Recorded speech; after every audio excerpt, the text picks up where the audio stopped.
It wasn't good. So I just saw Jurassic World Rebirth, and while I can't say for certain whether it's better or worse than the rest of the world films based on just one casual viewing, it definitely didn't drag the franchise out of the mud. It is probably the biggest nothing burger movie I've seen in a while. Like, I think the one of the films of all time joke is pretty overdone, but I would probably apply it here. While I won't be going nearly as in-depth today as I would in a genuine review, I'd have to rewatch it and sit on it for a lot longer, cause I'll be real, I forgot half of what was said and done 5 minutes after it happened. I still want to share my thoughts. This video will not be going easy on spoilers, so if you really want the blind rebirth experience, I'd suggest watching it first and then coming back. First, I'm going to go over the things that I liked. I think that generally, the environmental design is an improvement over what we've been seeing. It's prettier, more interesting, and a bit more varied than the other Stuck on an Island films. This movie also has a couple decent kills in it, with one guy getting swallowed like a fish and another dude getting ripped in half, leaving his arm attached to a briefcase. The scientist that gets mauled at the start showcases better acting than Owen Grady ever does. A lot of painfully bad trailer jokes were taken out entirely, and while I didn't find much that was left over very funny either, I did get a bit of a kick out of the delivery of the Nike line. There's some cool shots here and there, like the T-Rex wading into water, and honestly I think that's it, so let's get into the mediocre in bed now. The Snickers bar getting carried into a hydraulic door and shutting down the mechanism completely, messing up pretty much everything in that room, releasing the D-Rex, was unsurprisingly pretty stupid. It felt like a scene out of a Final Destination film. I think they did a serviceable job at explaining why they need to get the DNA the way that they do, with the big dinosaurs having stronger heart muscles and blood oxidizing quickly, but they don't really stick to this logic throughout the film. First of all, if you want the largest creatures, a Quetz is not going to be nearly as good as grabbing a T-Rex sample or an extra sample from a Titanosaur. Even if they wanted variety in the samples, they could have just requested additional species instead of doing this rule of 3 hunt that's over in like 15 minutes worth of actual scenes. And then when it's time to get the Quetz, they don't even take it from the adult, they take it from an unhatched egg that may or may not even be fertile, and I'm pretty sure an embryo wouldn't be developed enough to be an effective replacement.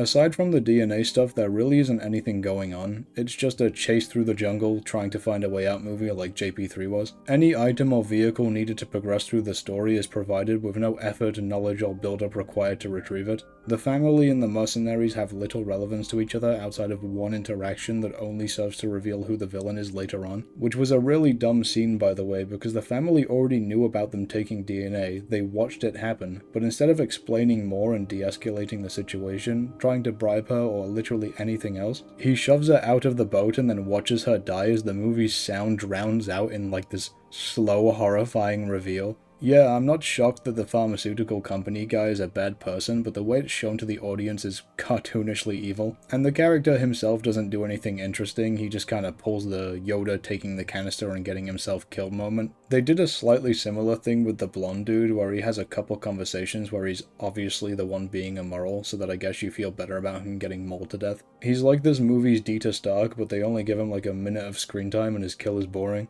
As far as the rest of the characters go, for the most part they're all just as one-note and bland as the two I described. A few of them are somewhat likable, like Loomis and Duncan, but have little to no depth. The singular character arc in the whole movie is Zora going from not caring how the DNA is used and just wanting the money to wanting to make the research public, which again is done over the course of like 3 short conversations between characters. And maybe you can argue that the company guy being evil helped change her perspective, but that's still barely anything.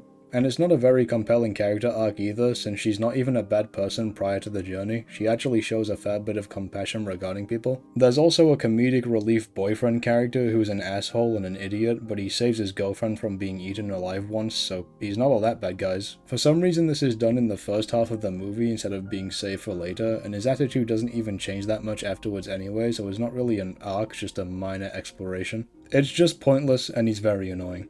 The world building and lore for this movie is also very interesting, where the trailers claim that this island was a research facility for the OG, implying that a lot of the creatures here are prototypes or just weren't worth pursuing. The actual movie says that the island was functional up until at least the late 2000s, likely used as testing for Jurassic World instead, and that they were intentionally creating crossbreeds here, which What? Sure, you're not rubbing your hands over the original this way, but the prototype mistake concept was still more interesting than doing hybrid dinosaurs again. Not that this movie actually explores either idea though, so whatever, man. Both the movie and the director even claimed that people aren't interested in dinosaurs and that's why they had to do something new, which is just what Jurassic World did. They're making the exact same excuses, oh my lord. It made no sense the first time, and it still doesn't. I also find it funny that in the modern day, where the world continues to warm up at faster and faster rates, the reason they have for going back to an island in this film is that the planet is too cold, so most of the wild dinosaurs are just dead now. Impeccable timing, guys. By the way, for some insane reason, they try to sneak in creatures like Dunkleosteus and what I can only assume is a weird-looking Acanthostega or something. Both creatures from the Devonian period, which was roughly 200 million years before mosquitoes were estimated to evolve. How did they get the DNA for these animals then?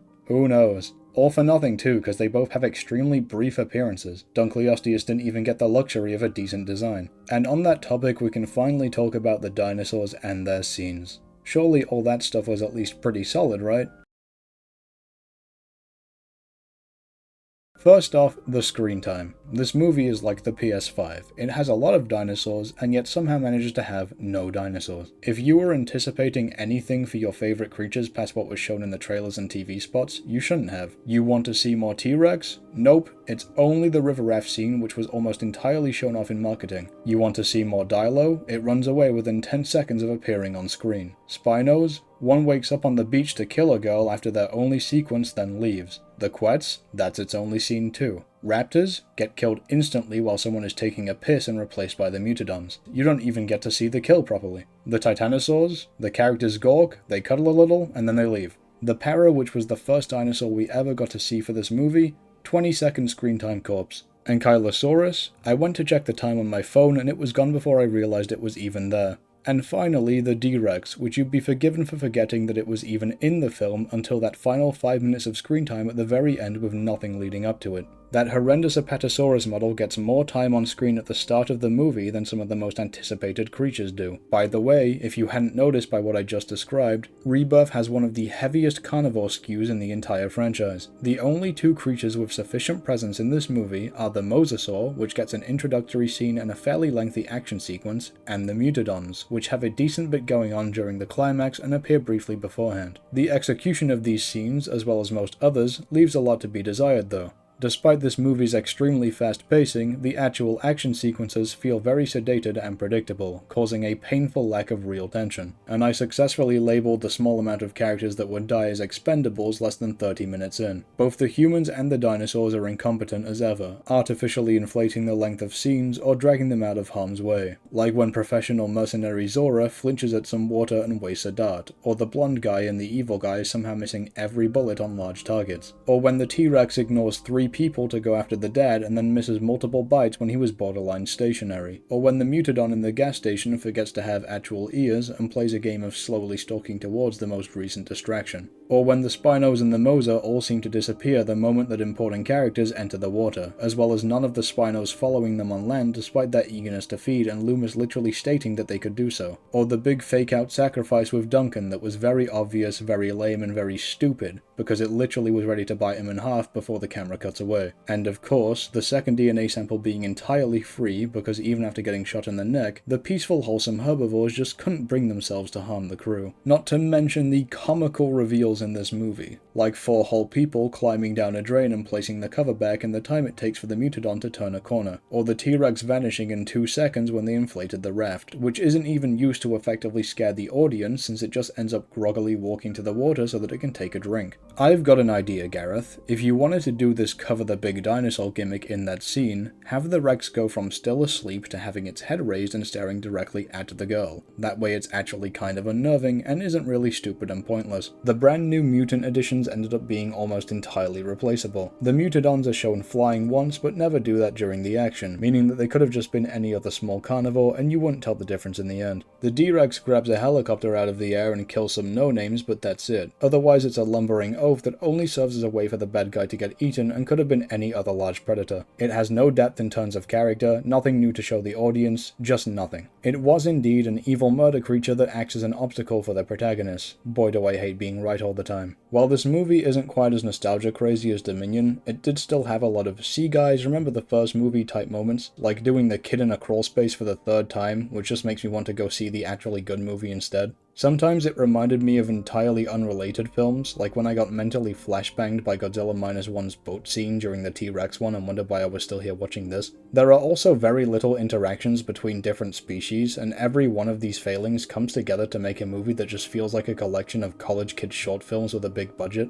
Little connects, little interests, and little excites. Rebirth was just another bad idea in the long sad history of bad ideas. Gareth claims audiences aren't wowed by dinosaurs, and yet if anything he only helps sell how boring they're supposedly getting, and can't even make his new cooler creatures worth being included in the film they debut in. He very clearly doesn't care about dinosaurs at all, if that wasn't already evident by his pre-release interviews, and he manages to proudly put his lack of care on display in the movie itself with incredible dialogue such as a titanosaur, an 11-ton sauropod, on top of the valley that dozens of these kaiju-sized reptiles reside in being incredibly lush with not a single stripped tree or desire path in sight, making for one of the least thought-out set pieces in the movie, possibly the entire franchise. They also did the thing again where they confirmed that a creature was fully accurate in-universe, this time being the Quetz, which appears as a complete fossil. The best part about this is that it also retcons Biosyn's creatures, which were said and shown to be genetically pure. Bravo team. And finally, there's the Aqualops, an ugly-looking, insanely forced Baby Yoda-type character that's only here to sell toys and be poorly marketed as a wholesome chungus on Twitter. Call me crazy, David, but I'm not sure if that's in the tone of the original movies. In conclusion, please just stop making these and give way to something else. I'm sure that if that actually did happen, then the monkey's paw would curl and we'd end up with a live-action Land Before Time remake, but honestly I'd take that over Jurassic at this point. If you enjoyed the movie, then good for you. Let me know all about it in the comments. If you enjoyed the video,